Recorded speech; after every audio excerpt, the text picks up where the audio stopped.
네, 뭐 IT 이슈 다뤄봐야죠. 뭐 GTC 글로벌은 아니고 이게 그래픽 개발자 컨퍼런스 뭐 이렇게 표현하더군요. 과연 무슨 내용들이 있는지 8.15 모니터 이주연 이사와 함께 마스다 들어가 보도록 하죠. 어서 오세요. 안녕하세요. 네. 뭐 다 보지는 못했어요. 뭐 어제 뭐 연설을 했는지도 잘 몰라요, 사실은. 네. 다른 일 하다 보니까. 근데 보도 내용 보니까 눈에 들어오는 거는 앞에 모두에도 좀 얘기는 해드렸지만 젠슨왕 대표가 이게 단 줄 알았지? 또 있어. 뭐 하더라고요. 더 있다고 많은 것들이 준비되어 있다. 그래서 아직 날짜가 남아 있는데 무슨 뭐든지 일단 제일 먼저는 그 칩 얘기들이 있던 것 같아요. 블랙웰하고 베라. 네. 그거부터 풀까요?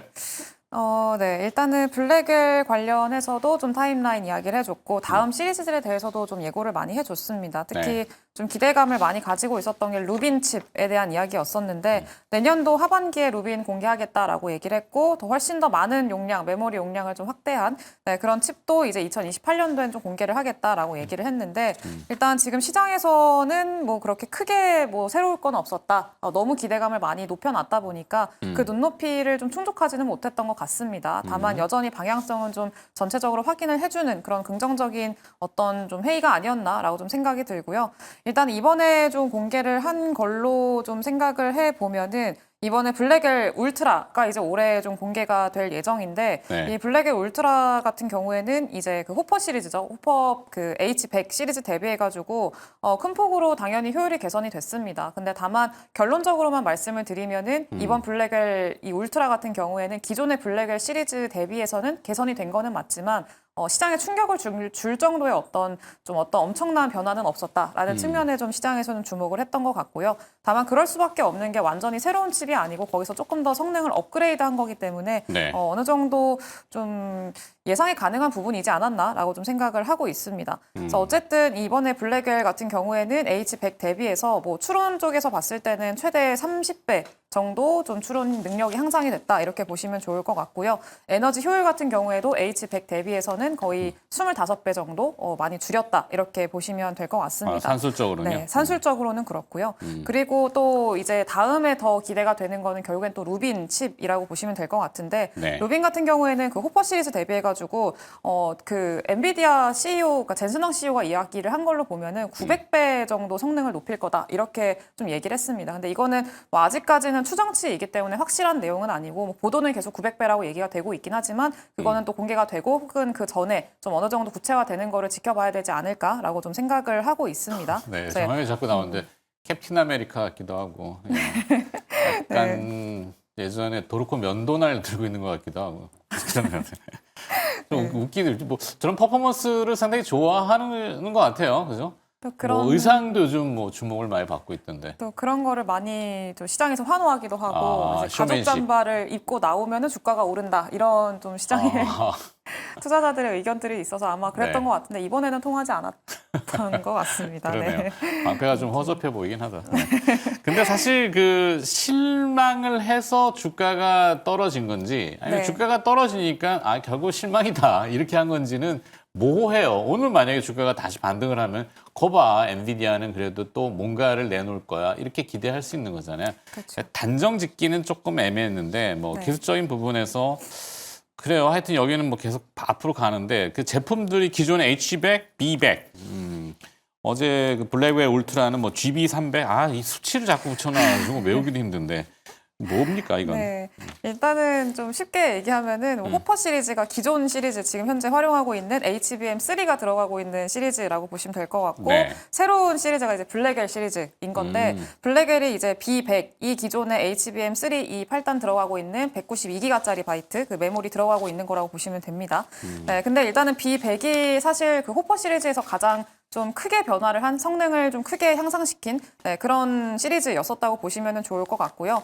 일단은 뭐 데이터 센터에서의 어떤 실시간 AI 처리라던가 이런 것들을 굉장히 좀 크게 극대화시킨 그런 시리즈라고 보시면 될 것 같습니다. 그럼 이번에 블랙의 울트라는 좀 뭐가 다르냐라고 한다면 앞서 살짝 말씀을 드리긴 했습니다만 B100을 기반으로 한 제품이고 네. 메모리라던가 연산의 성능을 조금 더 개선시킨 강화한 버전이라고 보시면 될 것 같습니다. 그래서 뭐 호퍼 시리즈 대비해서는 거의 한 68배 정도의 어떤 좀 성능을 제공을 한다 뭐 이렇게 얘기를 하고 있는데 메모리만 봤을 때는 HBM3 288기가짜리입니다. 자, HBM 그 B100이랑 비교를 하면은 거의 한 50% 정도 성능이 좀 메모리 용량이 늘어났다 이렇게 보시면 좋을 것 같고요. 그렇기 때문에 동일한 전력 대비해서 좀 효율성이 많이 극대화된 거죠. 전력 효율이 많이 극대화된 거고. 그래서 기존의 데이터 센터를 운영하고 있는 그런 기업들 같은 경우에는 훨씬 더 효율적으로 AI 연산을 할 수 있게 됐다라고 보시면 될 것 같습니다. 네. 그리고 그 다음으로 이번에 루빈을 좀 공격적으로 좀 얘기를 했기 때문에 주목을 많이 받았는데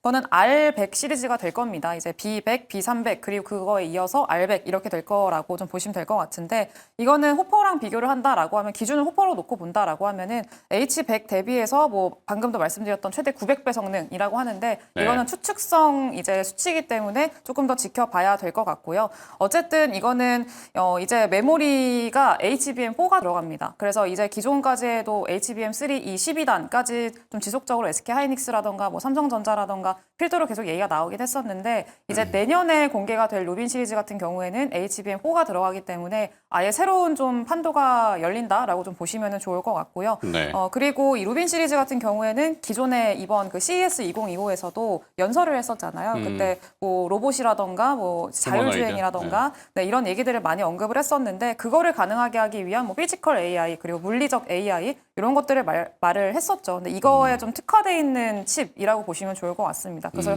그거를 좀 구현 가능하게 하는 칩이라고 보시면 될 것 같고요. 네. 그래서 이런 것들을 통해서 이제 앞으로 뭐 GM과의 자율주행 협력을 강화하겠다. 혹은 뭐 작년에는 현대차와도 자율주행 협력을 또 이야기를 했기 때문에 네. 뭐 이런 것들을 좀 진행을 하고 있는 게 아닌가라고 좀 볼 수 있을 것 네. 같습니다. 계속 지금 이주영에서 말씀하시는데 옆에 이제 젠슨한 그 화면이 나와서 약간 영화배우 성룡이랑 이미지가 좀 비슷한 것 같기도 하고 지금 저거 들고 있잖아요. 뭐 네. 저게 이제 뭐 GB300입니다. 이게 사실 GB300이라고 해서 이 B2B하고 B2C의 약간 경계에 있는 회사잖아요. 네. 그럼 뭐 삼성전자나 아니면 뭐 애플이다 그러면은 그 스마트폰 같은 경우 이렇게 막 시연을 하고 하면은 사람들이 와 할 텐데 지금 돌아가는 저거는 야, 저러다 저게 날아가나? 드론인가? 이렇게도 그러니까 제가 보기에는 그러니까 막 뭔가를 그 퍼포먼스 하려면은 조금 더 화끈하게 했어야 되지 않을까. 그래서 이걸로 어떤 걸 만들었어요라는 휴머노이드가 딱 등장하는 기회를 왜 저렇게 했을까?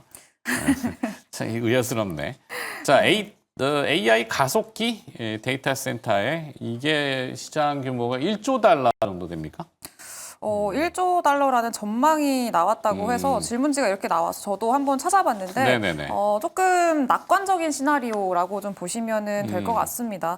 뭐 기존에 실리콘 앵글이라는 곳에서 이제 1조 달러 정도 전망을 했던 것 같은데 조사기관인가 사실 보죠? 네. 그래서 작년이나 뭐 AMD의 어떤 CEO나 뭐 이런 사람들이 이야기를 한 걸로 보면은 거의 한 5천억 달러 정도 얘기를 하고 있었습니다. 그래서 뭐 네. 5천억 달러에서 1조 달러 사이라고 좀 생각을 하게 되면은 뭐 현실적으로 봤을 때는 한 7천억에서 8천억 달러 정도가 되지 않을까라고 좀 생각을 하고 있는데 뭐 낙관적으로 가정을 하게 되면은 1조 달러까지도 가능할 것 같다라는데 이게 가능하게 되려면 일단 좀 생각을 해봐야 되는 문제가 현재 엔비디아의 점유율이 계속 유지가 되는 것들, 뭐 80에서 95% 정도의 점유율을 유지를 하고 그리고 AI 시장 그 가속기 시장 자체가 이제 계속해서 지금처럼 5천억 달러 이상 좀 잡히게 되는 것들 이런 네. 것들이 가능하게 되면은 이제 이런 전망도 시나리오대로 갈 수 있지 않을까라고 생각을 하고요. 그리고 추가적으로 데이터 센터 매출도 함께 좀 동반이 돼야 되고 그리고 이 데이터 센터에 대한 이제 민간의 투자도 지금 최근에 뭐 스타게이트라던가 이런 투자들이 강하게 진행이 되고 있잖아요. 네. 그리고 앞으로도 뭐 빅테크 기업들의 캐펙스 투자라던가 이런 것들이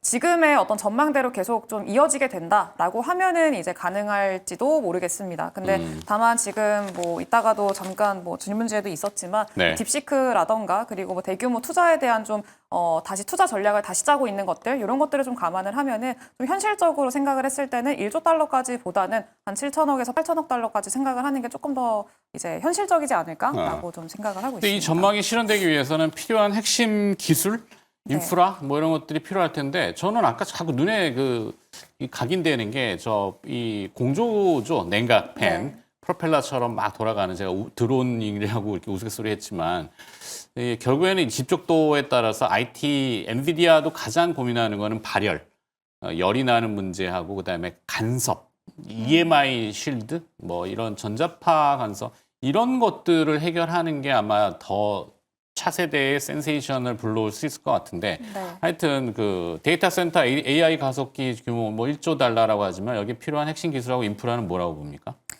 핵심 기술하고 인프라는 결국에는 뭐 말씀드렸다시피 데이터 센터에 대한 매출 네. 계속 지속적으로 뭐 연내 한 40% 정도 좀 올해는 기대를 하고 있는데 이런 흐름들이 좀 연장되는 것들 좀 기반이 돼야 될 것 같고요. 또 말씀하셨던 대로 어쨌든 지금은 효율성을 좀 높여야 되는 그런 구간이기 때문에 네. 발열을 잡는 뭐 냉각 기술이라던가 이런 것들 일단 이번에 젠슨왕 CEO 같은 경우에는 이번 그 연설에서 이야기를 하긴 했습니다. 냉각 기술을 통해서 일단 어느 정도 발열에 대해서는 좀 해소를 하고 있다라고 얘기를 했었고 그리고 추가적으로 광 이제 통신 관련해서도 광섬유 관련한 또 언급도 했습니다. 그래서 그걸 통해서 발열을 좀 어느 정도 좀 해소를 하는 그런 흐름들을 가져가고 있다라고 얘기를 했는데 다만 이거는 조금 더 이제 알아보긴 해야 될 것 같고요. 다만 지금 결국엔 계속해서 발열 문제가 좀 이슈화가 되고 있고 최근에 네. 그 RTX 50 시리즈 제일 최신 시리즈가 뭐 발열이 150도까지 올라갔다 이런 얘기들이 좀 나오더라고요. 그렇죠. 그래서 이제 상당히 높은 온도이기 때문에 이걸 잡기 위해서는 결국엔 또 유리기판이라던가 뭐 이런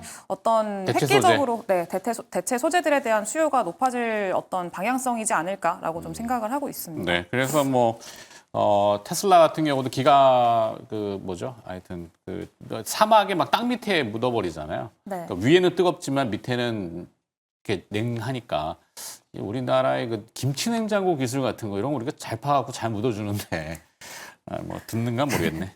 자, 엔비디아가 GM 아까 말씀하신 자율주행 쪽과 적적인 이제 카운터파트를 정한 것 같기도 한데 무슨 내용이 또 있던가요?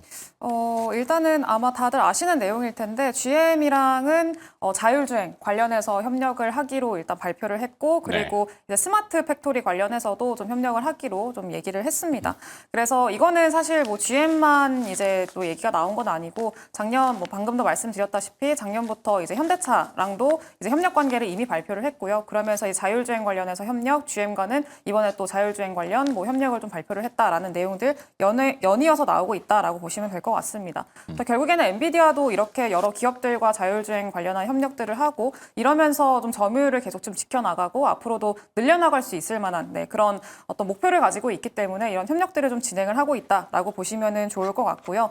이렇게 엔비디아 측에서 뭐 여러 자동차 기업들과 이 자율주행 관련한 협력을 진행하게 되면은 당연히 다른 자동차 기업들도 좀 경쟁적으로 자율주행 산업에 좀 뛰어들 가능성들을 배제할 수 없다 이렇게 좀 보고 있습니다. 네. 테슬라가 가장 대표적이긴 한데 테슬라는 워낙에 지금 자율주행에서 너무 잘하고 있는 기업이기도 하고요. 그리고 이 테슬라를 위협하는 뭐 자율주행 관련한 어떤 중국의 기업들도 굉장히 많고 뭐 오늘 같은 경우에는 지커도 이제 그 FSD를 아예 무료로 이제 한 달 동안 네. 좀 공유를 하겠다라고 하면서 테슬라를 오늘 좀 급락시키기도 했었고 좀 그랬었죠. 그렇죠. 네, 그래서 여러 기업들이 지금 자율주행에는 좀 사활을 걸고 있는 그런 상황이기 때문에 아마 이런 경쟁 속도는 굉장히 빨라질 거고 이 안에서 성과를 내는 그런 기업들이 시장에서는 좀 부각받게 될 거로 좀 생각을 하는 게 맞지 않을까 그렇게 보고 있습니다. 네.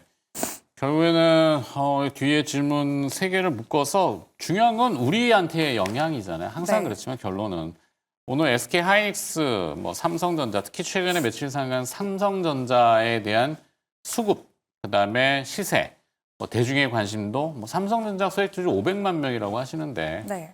그러니까 뭐 어떤 기사가 나오면 상당히 관심이 있는데 결국엔 엔비디아와 연관된 SK 하이닉스는 6세대 고대역폭 메모리 HBM4 세계 최초 샘플을 이번 GTC에서 같이 엔비디아에다가 슬쩍 올려가지고 공개를 했어요.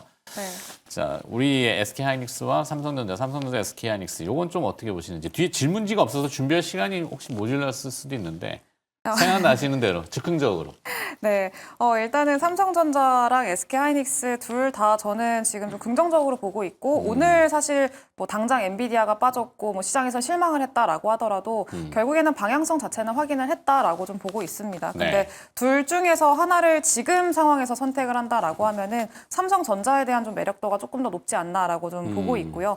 일단 삼성전자의 어떤 HBM에 대한 접근 가능성들, 엔비디아 쪽으로 이제 진입 가능한 그런 가능성들에 대해서 계속 언급이 나오고 있는 상황이고 이제 오늘 트렌드포스에서 아침에 좀 새벽에 보도가 된 내용들을 보니까 HBM3E 관련해서 지금 좀 긍정적인 어떤 결과들을 받고 있고 아마 5월에서 6월 정도를 지금 생각을 하고 있는 것 같다라는 그런 내용들이 보도가 됐습니다. 그래서 이런 것들도 있고 그럼 실제로 지금 HBM뿐만이 아니라 레거시 쪽에서 반등이 좀 나오고 있는 흐름들이 보이잖아요. 그렇죠. 뭐 디램 스팟 가격 같은 경우에도 계속해서 좀 올라오는 모습들을 좀 보이고 있고 네. 랜드가 지금 거의 역대급으로 재고가 많이 쌓여 있는 그런 상황인데 그러면서 좀 굉장히 좀 가격이 많이 떨어졌었죠. 근데 아하. 이제 이 가격이 좀 반등 나오기 시작을 했고 뭐 샌디스크라던가 그리고 랜드에 관련한 기업들 뭐 키옥시아도 마찬가지고 이제 곧 있으면은 또 4월부터 이제 랜드 가격을 한 10% 정도 올리겠다라고 얘기를 했었고요. 뭐 YMTC라던가 이런 쪽들에서도 좀 동일한 이야기들이 나오고 있기 때문에 어느 정도 랜드에서의 반등을 기대를 해볼 수 있지 않을까. 혹은 아니면은 다운 사이클에 이제 끝자락에 와 있다라고까지 좀 기대를 해볼 수 있기 때문에 앞으로 회복에 대한 기대감은 가져볼 수 있다 이렇게 좀 보고 있습니다. 특히나 네. 뭐 중국 쪽에서도 이구안신 정책 앞으로 좀 보조금 확대하겠다라고 좀 언급을 하기도 했었고요. 네. 네, 그러면서 수요에 대한 기대감까지 좀 이어지고 있다라는 점들을 생각을 하면은 삼성전자를 중심으로 지금은 좀 보시면 좋을 것 같고요. 다만 네. 지금은 삼성전자가 6만 원대 상단 좀 저항 라인대가 좀 있기는 합니다. 그래서 이 구간을 돌파를 하기 위해서는 뭔가 신규 모멘텀, 좀 호재 이런 것들이 필요할 것 같기는 한데 이게 뭐가 될지를 지금 좀 고민을 하고 있는 그런 상황이고 말씀드렸던 뭐 레거시의 회복이라던가 뭐 엔비디아 쪽으로의 어떤 진입 이런 것들이 될 수 있을 것 같다라고도 좀 기대를 하고 있습니다. 네. 그리고 이거 말고도 이제 그 밑에 단에서 레거시의 회복을 좀 기대하는 종목군들 같은 경우에는 특히 랜드 쪽이 먼저 좀 반응이 나오고 있기 때문에 장비 랜드와 네, 장비 뭐 먼저 랜드 쪽에서 투자가 진행이 된다라고 하면 뭐 공격적으로 투자는 안 되겠습니다만 장비보다는 지금 한 소재나 부품 이쪽들이 조금 더 빠르지 않을까라고 좀 생각을 하고 있습니다. 그래서 네. 이제 그쪽들을 좀 보시던가 아니면은 차라리 이제 내년 루빈칩에 대한 기대감으로 인해서 HBM4에 대해서 좀 수혜를 기대할 수 있는 뭐 K시텍이라던가 이런 종목들은 좀 벌써부터 이야기가 나오고 있는 상황이긴 합니다. 그래서 그런 종목군들 중심으로 좀 관심을 가지고 보신다면은 좋은 성과 있지 않을까 생각을 하고요. 다만 이쪽 같은 경우에는 너무 빠른 성과를 기대하시는 것보다는 조금 네. 마음에 여유를 두고 좀 시계열을 두고 보시는 게 좋지 않을까 좀 그렇게 생각을 하고 있습니다. 마지막 질문. 이주연 이사가 만약에 헤지펀드 매니저라면 네. 이쁩니다. 가정이라면은 포트폴리오를 그러면은 삼성전자, SK하이닉스 둘 다 롱으로 아니면 롱숏을 한다든지 그다음에 포트폴리오 구성이나 전략을 어떻게 하실 것 같아요? 저는 삼성전자는 롱으로 하고요. 네. SK하이닉스는 뭐 숏도 아니고 그냥 일단은 관심은 지금 당장은 별로 안 갖고 있습니다. 오케이. 네, 거기까지만. 네. 그 대답을 사실 원하긴 했는데 원하는 대답까지는 아니고 뭐 유도한 건 아닙니다. 네, 하여튼 뭔가 조금 파악을 잘 해봐야 될 것 같아요. GTC 2025 관련된 이슈를 들어봤고요. 815 머니톡의 이주연 이사가 마스터 수고해 주셨네요. 고맙습니다. 감사합니다.